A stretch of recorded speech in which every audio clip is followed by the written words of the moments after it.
కనుక వేదాంత శాస్త్రజన్యమైనటువంటి ఒక సత్యాన్ని మనం ప్రమాణ బుద్ధితో పాటిస్తే అదే సంప్రదాయం. సంప్రదాయానికి ఇదే నిర్వచనం, మరేమనుందా?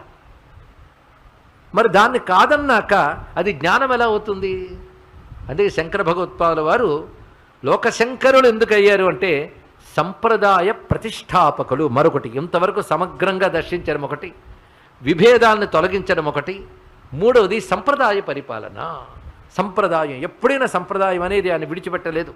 అది గీతాభాష్యంలో కూడా అసంప్రదాయవిత్ బహుశాస్త్రవిదపి మూర్ఖవద్ ఉపేక్షణీయ అన్నాడు. ఇక్కడ సంప్రదాయం తెలియనటువంటి వాడు బహుశాస్త్రవేత్త అయినప్పటికీ వాడి చెప్పే మాటల్ని మూర్ఖుని మాట వలె ఉపేక్షించాలి అని భగవత్పాదుల వారు అంత స్పష్టంగా మనకు తెలియజేశారు. అందుకే ఒక సంప్రదాయం తీసుకోవాలి. సంప్రదాయం ఎప్పుడు కూడా శాస్త్రజన్యమైన దాన్నే సంప్రదాయం అంటాం. శాస్త్రం అంటే ఏమిటి?